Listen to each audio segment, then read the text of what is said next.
हम चलते हैं प्रैक्टिस सेट नंबर 4 पर। अब आपका ये लास्ट सेट है एमपी बोर्ड का और इसमें आपको क्या करना है, ध्यान से देखिए।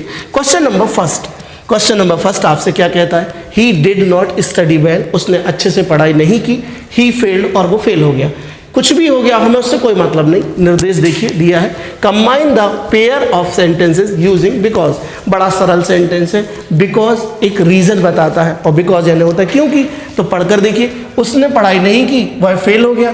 तो वह फेल हो गया क्योंकि उसने पढ़ाई नहीं की, क्योंकि उसने पढ़ाई नहीं की क्योंकि फेल हो गया। क्या सही है, वह फेल हो गया क्योंकि उसने पढ़ाई नहीं की। तो हम इसको क्या करेंगे, हम इसको इस तरीके से जोड़ देंगे, he failed because he did not study. देखो बोर्ड क्या करता है, बोर्ड आपको सिर्फ घुमाने का प्रयास करता है। उसने जो सेंटेंस पहले आना उसको सेकंड नंबर पे दिया है, और जो पहले आना, जो बाद में आना उसको पहले दे दिया।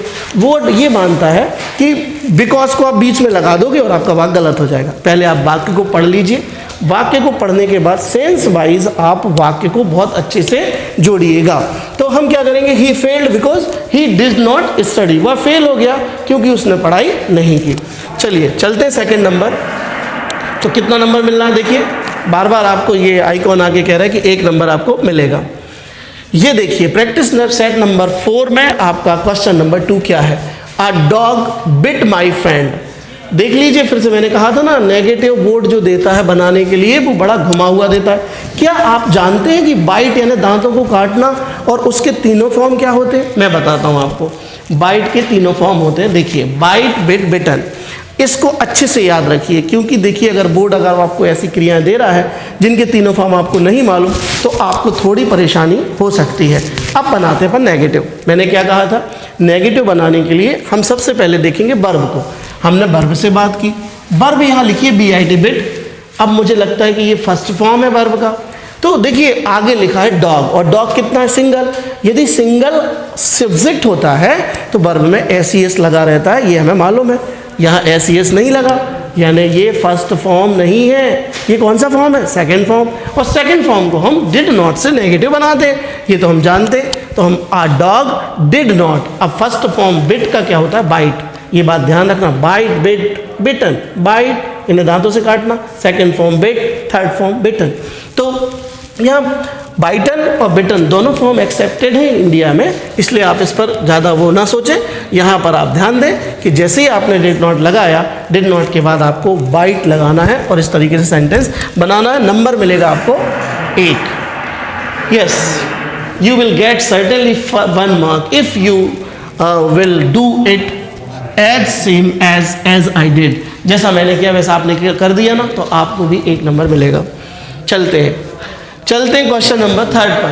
क्वेश्चन नंबर 3 क्या कहता है, ये बड़ा छुपा हुआ क्वेश्चन आया है। देखो ये चारों सेट में जो डू एज डायरेक्टेड दिए हैं उसी से आपको पेपर में आएगा, ये ध्यान रखना, क्योंकि बहुत अच्छे डू एज डायरेक्टेड इसमें दिए हैं। सेम शब्द नहीं आएंगे लेकिन आएगा पैटर्न यही। लिखा है सेंटेंस एज सून एज। बताइए एज सून एज का मतलब क्या है। थोड़ी देर पहले मैंने बताया था कि एज सून एज का मतलब होता है जैसे ही, और एज लॉन्ग एज का मतलब होता है जब तक, और एज एज का मतलब होता है उतना और जितना। As soon as the sun rises, जैसे ही सूर्य निकलता है, आई वेक अप, मैं जाग जाता हूँ। वेकअप लिखा है, गेट अप और वेकअप यानी जागना। तो जैसे ही सूर्य निकलता है मैं जाग जाता हूँ। मुझे उससे क्या करना है, आप जागे चाहे नहीं जागे, हमें इसकी जगह क्या लगाना है, नो सूनर। तो नो सूनर हम कैसे लगाएंगे जरा एक बार देख लीजिए, क्योंकि ये आपको परीक्षा में जरूर आएगा। सबसे पहले आप देखिए कि एज सून एज कहाँ है। जहाँ भी वाक्य में एज सून एज हो उसको नो सूनर में बदल दीजिए। एक काम आप कर लीजिए, जहाँ भी आपको वाक्य में एज सून एज दिखे उसको आप नो सूनर में बदल दीजिए। अब क्या होता है, अब ये होता है कि नो सूनर के बाद हमेशा हेल्पिंग वर्ब का प्रयोग होता है, लेकिन एज सून एज के बाद नहीं होता है। इस डिफरेंस को बहुत अच्छे से याद रखिए। दोनों सगे भाई हैं, दोनों का मतलब एक है, लेकिन एक भाई डरपोक है और एक भाई बड़ा साहसी है।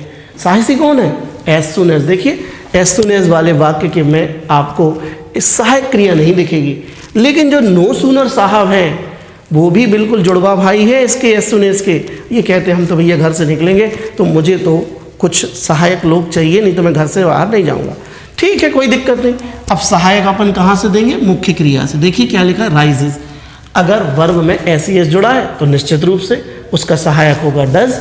यदि नहीं जुड़ा है तो उसके सहायक होते हैं डू और डिड। फिर हम ये पढ़कर पता करते हैं कि भाई फर्स्ट फॉर्म है कि सेकंड है। लेकिन जहाँ एस जुड़ा है तो आप तो बिल्कुल आंख बंद करके, अगर वर्ब में एस जुड़ा है तो आप डज को वहाँ पर मान ही लीजिए। तो नो सूनर के बाद क्या लगा देंगे आप यहाँ? डज। ये मैंने डज लगा दिया। डज के बाद लिखा है द सन, हमने सन लिख दिया। लेकिन अब ध्यान रखना, बस बोर्ड भी यही चाहता है जो मैं अब करने जा रहा हूँ, कहने जा रहा हूँ, सुनिए। यदि राइजेस लिखा है और हम आगे डज लगा चुके हैं तो निश्चित रूप से जब डज आ जाता है तो वर्ब से एस निकालना है। ये बहुत अच्छे से ध्यान रखना। ज़्यादातर स्टूडेंट यही गलती करते हैं और मैं यहाँ लाल से लिख रहा हूँ इसलिए क्योंकि ये गलती आप ना करें। आपको यहाँ राइज लिख कर आना है। अगर आपने राइजेस लिखा आपका नंबर गया। तो the no sooner does the sunrise, यानी जैसे ही सूर्य निकलता है। अब दूसरा सेंटेंस बेचारा कहता है हमें कोई कुछ नहीं करना, इसके यहाँ पर आपको अब देन लगाना है। क्या लगाना है आपको? देन। ये आपने देन लगा दिया तो आप नो सूनर और देन के प्लेसमेंट समझ गए। नो सूनर को सबसे शुरू में रखना है और देन को रखना है सेकंड सेंटेंस के पहले। सेकंड सेंटेंस क्या है? आई वेक अप। तो यहाँ पर आई लिखा और फिर हमने वेक अप लिख दिया, हमारा सेंटेंस कंप्लीट हो गया। अब पढ़ के देखिए क्या लिखा है। पढ़ कर देखिए वही लिखा है जो एज सून एज के साथ लिखा है। No sooner does the sunrise, जैसे ही सूर्य निकलता है, देन आई वेक अप, मैं जाग जाता हूँ। लो आपको कितना नंबर मिलेगा? आपको नंबर मिलेगा 1। लीजिए ये आपका सही proper answer. No sooner does the sunrise then I wake up और नंबर मिलेगा 1। ये आइकॉन, ये कार्टून मैंने इसलिए लगाया है अपने पीपीटीज में कि ये कार्टून याद रखना और मुझे भी याद रखना कि आपको अगर 1 नंबर चाहिए है, if you want to get the 1 mark, so you have to do as same as I did in the sentence. If you did wrong, you didn't get any marks. अच्छे से करिएगा बोर्ड का paper, बहुत गंभीरता से करिएगा। 25,000 का सवाल है, 25,000 मिलेंगे और अब तो मेरिट आने वालों को शायद 50,000 मिलने हैं, तो आप अच्छे से करिएगा। चलिए अब चलते हैं हम प्रैक्टिस सेट नंबर 4 के क्वेश्चन नंबर 4 पर। क्या कहता है क्वेश्चन नंबर 4? हमसे कहता है if it rains we will not play. यदि बरसात होगी तो हम नहीं खेलेंगे। ठीक है, मत खेलना भैया, हमें उससे क्या करना? हमें क्या करना है? Rewrite the sentence using unless. Unless लगाना। चलिए लगाते हैं अनलेस। सबसे पहले देखिए वाक्य में इफ कहाँ लगा है, ढूंढ लीजिए कि इफ जहाँ भी लगा हो वहीं पर अनलेस लगाया जाएगा। ये हमने लगा दिया अनलेस। अनलेस एक नकारात्मक शब्द है, इस बात का आप लोग बहुत अच्छे से ध्यान रखेंगे। अनलेस लगते ही वाक्य नकारात्मक हो जाता है, उसका अर्थ भी नकारात्मक हो जाता है, सेंस में और स्ट्रक्चर में भी वाक्य नकारात्मक हो जाता है। लिखा है इफ की जगह हमने अनलेस लिख दिया, फिर हमने लगा दिया इट और फिर लिखा रेंस। अब मालूम है क्या हो गया? अब हमारा मतलब हो गया वाक्य का कि अनलेस इट रेंस, यानी यदि बारिश नहीं होगी। अभी क्या था? यदि बारिश होगी तो हम नहीं खेलेंगे। अब हमारा हो गया यदि बारिश नहीं होगी तो हम खेलेंगे। इस वाक्य से सेकंड से अब हम क्या निकाल लेंगे? नॉट को निकाल देंगे, तो ही हमारा वाक्य सेंस में सही होगा और वाक्य हो जाएगा अनलेस इट रेन्स, यदि बारिश नहीं होती है तो हम खेलेंगे। सही बात है, यदि बारिश नहीं होगी तो हम खेलेंगे और यदि बारिश होती है तो हम नहीं खेलेंगे। ध्यान देना, इस वाले सेंटेंस में से नॉट निकालना है। लेकिन ऐसा नहीं है कि जहाँ अनलेस आगे आ जाए तो आप हर बार किसी वाक्य में पीछे नॉट लगा हो तो निकाल कर ही आ जाओ। उसको पढ़िए, उसको सेंस से सही देखिए। यदि सेंस बन रहा है नॉट लगाने से तो नॉट लगा रहने दीजिए, यदि सेंस बिगड़ रहा है नॉट लगाने से नॉट को निकाल दीजिए और इस तरीके से बना दीजिए। सेंस तभी सही होगा कि यदि बारिश होती है तो हम नहीं खेलेंगे। ठीक है, चलिए ये आपका आंसर है, इसको लिख लीजिएगा। चलते हैं क्वेश्चन नंबर 5 पर। क्वेश्चन नंबर 5 आपका practice set number 4, question number 5। I am sure of it, he will come today. Combine the pair of sentence into a complex sentence having a noun clause. अब दिए गए वाक्य को noun clause का use करते हुए complex बनाना है। कोई दिक्कत नहीं है, नाउन क्लॉज हमने सीखी है, हम दैट से बनाएंगे। हमने आपसे पहले ही कहा था कि आपको ऐसी क्रियाएं आएंगी पहले सेंटेंस में, जैसे नो है, से है, डाउट है या होप है। तो यहाँ क्या लिखा? श्योर। क्या लिखा है? श्योर। I am sure. इसको उठाइए, आई एम और श्योर, मैं बड़ा पक्का हूँ या निश्चित हूँ, इतना लिख लीजिए। ऑफ और इट को भी रहने दीजिए। अब आप यहाँ लगाइए दैट, क्या लगा दीजिए, दैट से नाउन क्लॉज बनना चालू हो गई। आई एम श्योर, मैं बिल्कुल पक्का हूँ, निश्चित हूँ कि ही विल कम टुडे, ठीक है, ही विल कम टुडे, कि वो आज ही आएगा, ही विल कम और टुडे, वो आज आएगा। मैं इस बात में पक्का हूँ, ये पक्का है कि वह आज आएगा। लो, ये हमारी छोटी सी नाउन क्लॉज बन गई।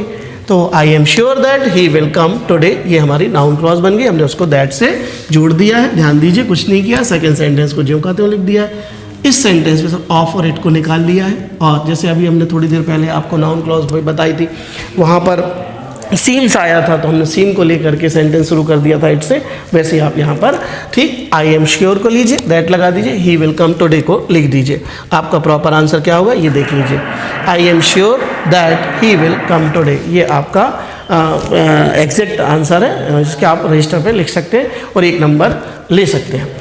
चलिए अब चलते हैं हम अपना अंतिम वाक्य हमारे सेट नंबर 4 का, क्वेश्चन नंबर 6। बड़ा सरल है, देखिए क्या लिखा है, they were too slow to win the race. आ गया टू का प्रयोग। अभी थोड़ी देर पहले हमने टू का प्रयोग सीखा था कि सो दैट कैसे लगाएंगे, ठीक है, एक बार फिर आपको लगा कर बता देते हैं और फिर हम बाकी का सेट का अंत करेंगे। यहाँ लिखा है दे वर टू स्लो, हमने कहा था ना आपको जहाँ टू हो उसकी जगह क्या लगा दीजिए, शो। 1 मिनट में पेन ले लो, यहाँ से मैंने पेन ले लिया है और कलर ले लिया मैंने वाइट। यहाँ से मैंने लिखा दे, ठीक है, और दे के बाद क्या लिखा है वर, तो हमने वर लिख दिया। और वर के बाद क्या लिखा टू, तो इसको क्या में बदलना है, सो में, और फिर क्या लिख दिया स्लो, और फिर हमें लगाना है दैट। ये देखिए ये सो और दैट जुड़ गया, कुछ नहीं किया है मैंने, TOO की जगह सो लगा दिया है, इस टू की जगह दैट लगा दिया। अब मुझे एक नया वाक्य बनाना है तो हमें क्या चाहिए, हमें चाहिए सब्जेक्ट। तो सब्जेक्ट क्या लिखा आगे दे, तो हमने ये दे लिख लिया। क्लियर है। अब हमें लगाना है वही कैन नॉट और कुड नॉट वाले 2 बिस्किट। अगर AJMR वाले कुत्ते आते हैं तो उन्हें कैन नॉट का बिस्किट डालिए, यदि वॉजवर के कुत्ते आते हैं तो उन्हें कुड नॉट का बिस्किट डालिए। देखिए कौन से कुत्ते आए हैं, आया है वर, तो अब ध्यान से यहाँ कौन सा बिस्किट फेंकिए, कुड नॉट वाला। यही बिस्किट अगर आपने सही नहीं फेंका तो आपको कुत्ते काट लेंगे, यानी आपका नंबर चला जाएगा। तो आप ध्यान से यहाँ पर कुड नॉट लगाएंगे, क्या लगाएंगे, कुड नॉट। यदि AJMR हो तो आप कैन नॉट लगाएंगे, कुछ नहीं, बस सरल है। फिर आप देखिए फर्स्ट फॉर्म क्या है, विन, जो 2 से जुड़ा है वो फर्स्ट फॉर्म ये विन द रेस, और हमारा आसानी से लग गया क्या, टू की जगह सो दैट, और हम फ्री हो गए। They were so slow that they could not win the race, वे इतने स्लो थे कि वे रेस को जीत ही नहीं सकते थे, ठीक, रेस यानी दौड़। तो हमें यहाँ पर इस तरीके से सो दैट को लगा देना, एक प्रॉपर आंसर लिख लीजिए और इस तरीके से आप परीक्षा में लिख कर आएंगे। इसी तरह जैसे मैंने वाइट कलर से जो शब्दों को हाईलाइटेड किया है, इसलिए किया है ताकि आप इन शब्दों को सही जगह से सही लगा कर आएँ, क्योंकि यही जचना है सही, बाकी तो सब सेंटेंस से लिया गया है, ठीक है, ये आपकी तरफ से दिया गया है। तो आप इन्हें सही लगाइए और पूरा 1 में से 1 नंबर ले लीजिए और तालियां बजाइए। यदि आपको वीडियो अच्छा लगा है तो आप निश्चित रूप से कमेंट करेंगे और लाइक करेंगे और सब्सक्राइब करेंगे चैनल को, ठीक है। और आपकी जो भी परेशानी हो आप कमेंट बॉक्स में बेहिचक बेझिझक आप उसमें लिख दीजिएगा, ताकि मैं आपको दूसरे वीडियो भी बना करके भेज सकूं। ये चारों सेट के आपके डू एज डायरेक्टेड कंप्लीट हो चुके हैं। In the next video I will provide you information about the do as directed which are very important in MP board examination. मैं आपको वो सारे डू एज डायरेक्टेड और लाने वाला हूँ जो पिछले 5-6 साल से MP बोर्ड परीक्षा में पूछे गए थे। ये डू एज डायरेक्टेड तो अभी आपके सेट से है, लेकिन जल्द ही आपको एक वीडियो मिलेगा जिसमें पिछले साल के जो 5 साल के पिछले डू एज डायरेक्टेड है वो भी आपको हल कर दिए जाएंगे। तब तक के लिए धन्यवाद। पढ़ते रहिए, अच्छा पेपर करिए, अच्छे नंबर लाइए। Thank you.